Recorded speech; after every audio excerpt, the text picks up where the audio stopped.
Make the most out of your time at work with Karen Gately, leadership and people management specialist. Good morning, Karen. How are you? Very well, thank you. Okay, Karen. This particular time in history is such an interesting one because not only due to COVID-19 are we dealing with mass unemployment, but we're also seemingly in this period of people getting called out for their indiscretions, past indiscretions, and them coming back to light. I'm just trying to marry those two together today. Yes, exactly right.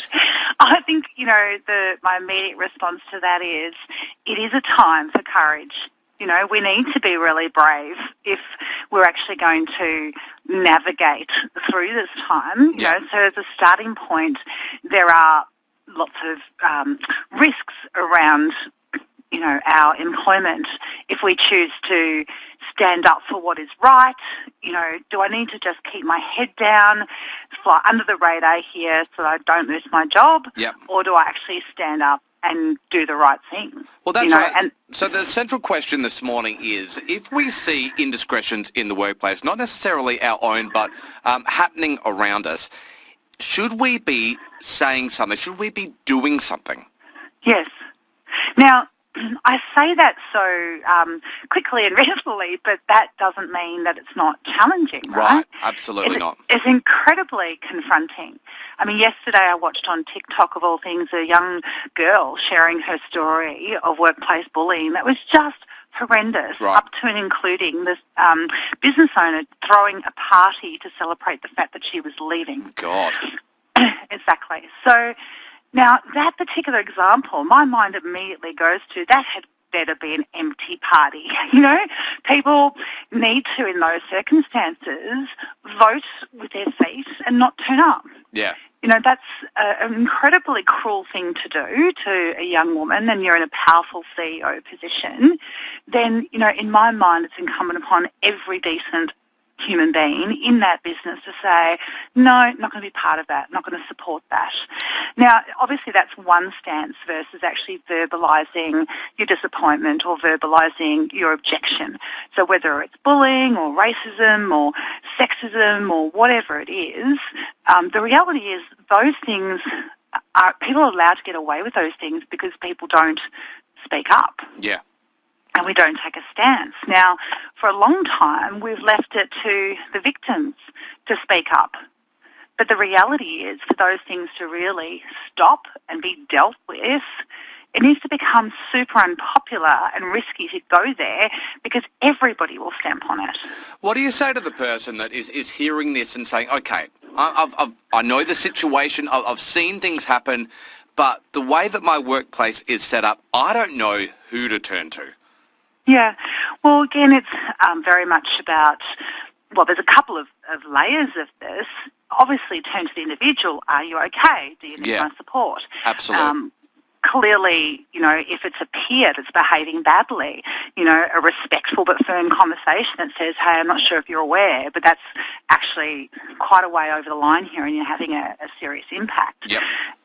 If it's your supervisor that you can go to and ask for advice or ask for intervention, whether it's the next rung-up manager. I've seen circumstances where it's been the manager or the senior manager themselves that's behaving really badly, and the individual who's raised concern has gone to another manager that they've trusted, a peer of that leader who's behaving badly. So, up to and including going to Fair Work and external bodies that their purpose is there to ensure that we can have our right to a safe and healthy workplace environment. So how does something like Fair Work actually work? Because I don't have any experience with that, and I'm sure a lot of people don't either. Well, obviously you can get advice on, here's the issue I'm facing, Okay. Is this lawful or not? And, in terms of guidance around what steps you can take. You can, for example, if you're being bullied, go and ask that a investigation happen and an intervention happen. Now, that's only available to you if you're still employed, is the real challenge here, because a lot of people go, oh, well, if I go to Fair Work because I'm being bullied, what's going to happen with my employment? That's a very fair question. I mean, obviously the law will say to you, well, they can't do that because, that would be in of itself unlawful. But as we know, people do dodgy things. But what I would say to you is if you are being bullied and you're at that point where you need to go to Fair Work, then can you afford to stay there? Again, I don't want to sound naive. No, I agree. I know what you're saying in terms of your own mental health and well-being. Absolutely. I've seen people devastated by bullying, and I'm talking taking years to recover, years of counselling, years of rebuilding confidence to get back to an income level that they were previously on.